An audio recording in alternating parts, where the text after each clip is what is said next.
శ్రీమాత్రే నమ. జయ గురు దత్తాత్రేయ నమ. ఈ వీడియోలో మనం 2025 సంవత్సరం మే నెల మాస ఫలితాలు మీనరాశి వారికి ఏ విధంగా ఉండబోతున్నాయి అని పరిశీలించినప్పుడు, మరి మీనరాశి వారికి ఏర్పడినటువంటి షష్టగ్రహ కూటమి ప్రభావం నెమ్మదిగా ఒక్కొక్క గ్రహం బయటికి రావడం జరుగుతుంది. అంటే ప్రారంభమైన రెండో రోజునే చంద్రుడు బయటకు వచ్చాడు.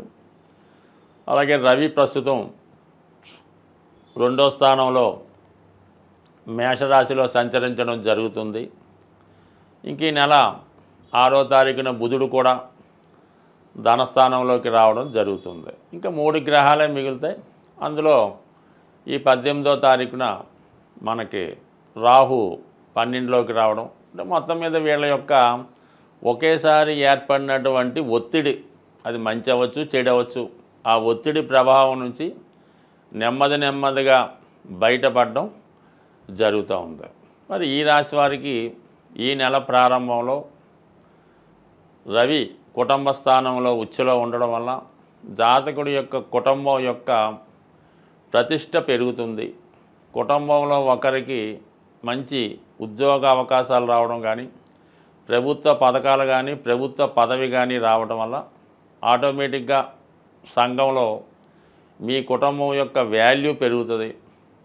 అలాగే ఒక అద్భుతమైనటువంటి ధనయోగం కానీ, ఒక గొప్ప పదవి కానీ మీ కుటుంబంలో ఒకరికి రావడం వల్ల చాలామంది ప్రజలు, మనుషులు, చుట్టాలు, బంధువులు రావడం పోవడం జరుగుతూ ఉంటుంది. ఇంకా ఇదే 6వ తారీఖున మే 6న బుధుడు కూడా ధనస్థానంలోకి వచ్చి ఒక బుధాదిత్య యోగం లాంటిది ఏర్పడుతుంది. ఈ కారణం వల్ల ఏమవుతుందంటే, కామన్గా విద్యార్థులకి ఇది ఉన్నత విద్యా అవకాశాలు, అలాగే మీ వాక్చాతుర్యం పెరుగుతుంది.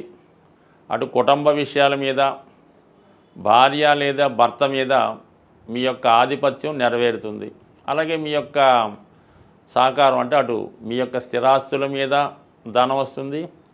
మీ యొక్క భార్య లేదా భర్త కూడా కుటుంబ అవసరాలకు సహాయపడడం, మీ కుటుంబ విషయాల్లో చేదోడు వాదోడుగా ఉండడం జరుగుతుంది. మొత్తం మీద ఏదో ఒక శుభకార్యం కానీ, ఒక ఫంక్షన్ కానీ, ఏదో ఒక పార్టీ లాంటిది ఈ నెలలో మీ కుటుంబంలో జరిగే అవకాశం ఉన్నది.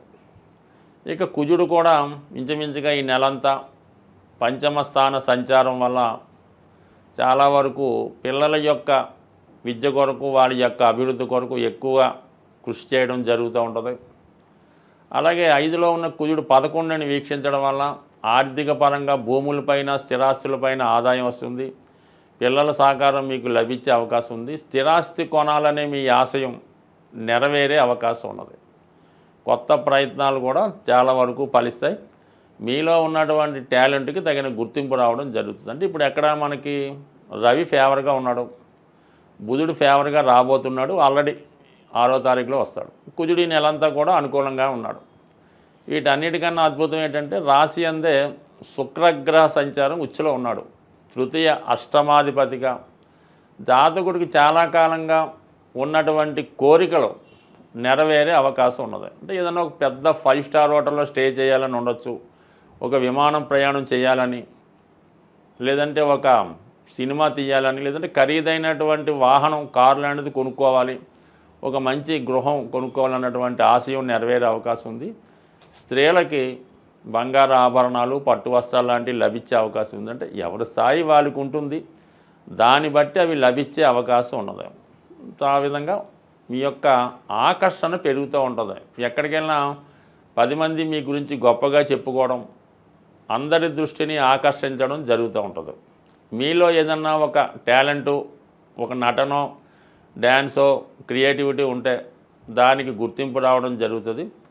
ఎక్కువగా సినిమా రంగంలో ఉన్న వాళ్ళకి ఈ గ్రహస్థితి చాలా అనుకూలంగా ఉండడం జరుగుతుంది. అటు టీవీలో ఉన్న, మీడియాలో ఉన్న, సినిమాలో ఉన్న అనూహ్యంగా మీకు గుర్తింపు వస్తుంది. పెద్దవారి యొక్క దృష్టి మీ మీద పడి మంచి అవకాశాలు రావడం జరుగుతుంది. అలాగే మీ జీవన విధానంలో, లైఫ్ స్టైల్లో మార్పు వస్తుంది. అలాగే మీ యొక్క ఆదాయం, దాంతోపాటు ఖర్చులు, హోదా పెరిగే ప్రయత్నం జరుగుతుంది. మొత్తం మీద శుక్రుడు ఓకే.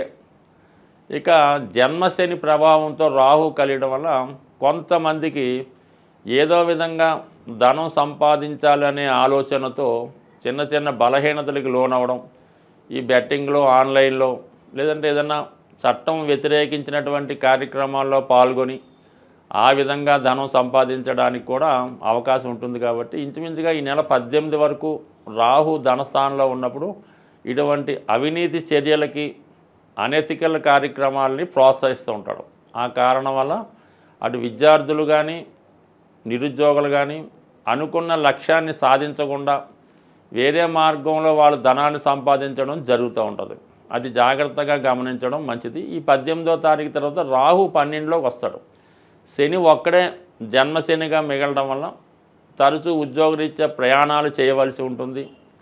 చాలా వరకు వృద్ధులకైతే ఆరోగ్యం మీద శ్రద్ధ పెట్టాలి, విద్యార్థులైతే విద్య మీద శ్రద్ధ పెట్టాలి. కానీ రాహు 12లోకి రావడం వల్ల చెడు స్నేహితుల వల్ల, బ్యాడ్ డైరెక్షన్ వల్ల నష్టపోయే అవకాశం ఉంది. కాబట్టి ఏదైనా మీనరాశి వారు, విద్యార్థులు ముఖ్యంగా 25 సంవత్సరాల లోపు వారు వ్యక్తిగతంగా జాగ్రత్తగా ఉండాలి. లేదా వీళ్ళ తల్లిదండ్రులు వీరి మీద ఒక దృష్టి పెట్టవలసి ఉంటుంది. అంటే వీళ్ళు చూడడానికి చాలా ఇన్నోసెంట్గా, చాలా బుద్ధిమంతులుగా కనబడుతూ ఉంటారు. కానీ ఈ గ్రహ స్థితి వల్ల కంప్లీట్గా వాళ్ళ యొక్క మార్గం మారే అవకాశం ఉంది. కాబట్టి ఏదైనా జాగ్రత్త పడడం మంచిది. గ్రహాలని, జ్యోతిష్ శాస్త్రాన్ని, గోచార ఫలితాలు నమ్ముతున్న వాళ్ళు సాధారణంగా ముఖ్యమైనటువంటి గ్రహాలు మారినప్పుడు వాటి యొక్క ప్రభావాన్ని చూపించడం జరుగుతూ ఉంటుంది. అందువలన ఏదైనా గ్రహం మారినప్పుడు ఆ గ్రహానికి సంబంధించినటువంటి పరిహారం చేసుకుంటే అది మనకి అనుకూలంగా మారడం జరుగుతూ ఉంటుంది. ఇప్పుడు ముఖ్యంగా 18 నెలలకి ఒకసారి మారే రాహుకేతువులు ఈ నెలలో మారడం జరిగింది. అయితే ఈ రాహుకేతువులే కర్మని నిర్దేశిస్తుంటాయి. అంటే గత జన్మలో మనం చేసినటువంటి పాపపుణ్యాలని ఈ జన్మలో అనుభవించే విధంగా ఇవి చేయడం జరుగుతూ ఉంటుంది. వీటినే కార్మిక్ కంట్రోల్ ప్లానెట్స్ అనడం జరిగింది. మరి ఈ రాహుకేతు మారినప్పుడల్లా ఏదో ఒకటి ప్రతివాడి జీవితంలో మంచి కానీ చెడు కానీ జరుగుతూ ఉంటుంది. అది జరగాలనుకునేప్పుడు మనం కామన్గా ఈ గ్రహాలకి పరిహారం చేసుకుంటే అవి మనకి కొంత తీవ్రత తగ్గి మంచి ఫలితాలు ఇవ్వడం జరుగుతూ ఉంటుంది. మరి ఇప్పుడు ముఖ్యంగా ఏ పని జరగాలన్నా, మనం ఏ గ్రహానికి పూజ చేయాలన్నా, ఏ దైవానికి పూజ చేయాలన్నా ముందుగా విఘ్నేశ్వరుణ్ణి పూజ చేయడం జరుగుతూ ఉంటుంది.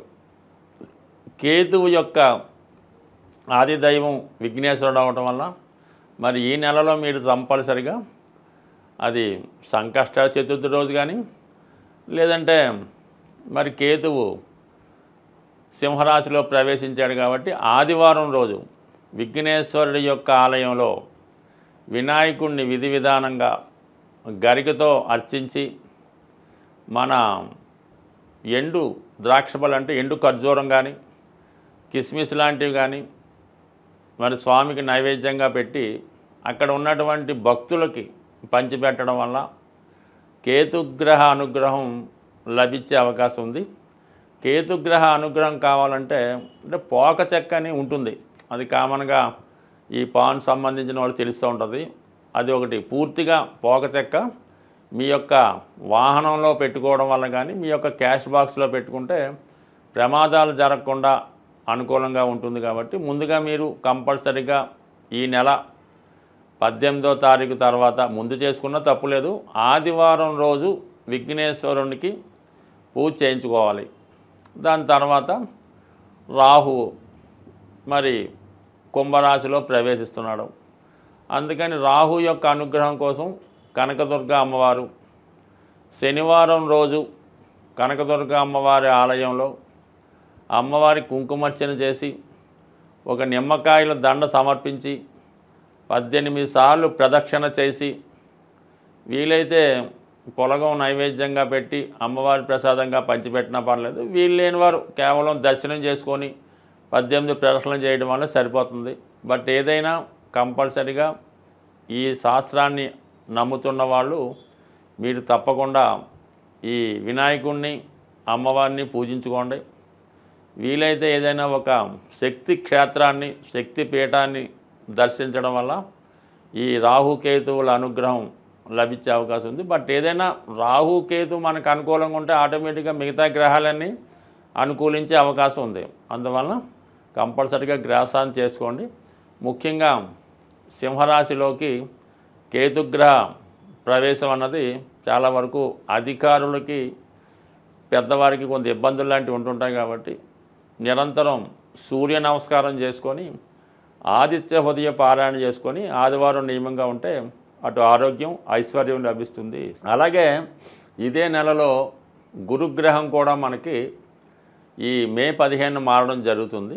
గురువు ఏ భావానికి వచ్చినా ఆ భావ ఫలితాలు మనకి ఇంప్రూవ్ చేయడం జరుగుతుంటుంది. కాబట్టి గురుగ్రహ అనుగ్రహం కోసం అంటే శివుణ్ణి పూజించుకోవచ్చు, దక్షిణామూర్తిని ఆరాధించవచ్చు, దత్తాత్రేయుల వారిని ఆరాధించవచ్చు, లేదా మీ ఇష్ట దైవాన్ని పూజించవచ్చు, లేదా మీ తల్లిదండ్రుల యొక్క ఆశీర్వాదం తీసుకున్నా సరే గురుగ్రహం యొక్క అనుగ్రహం తప్పకుండా లభించే అవకాశం ఉంది.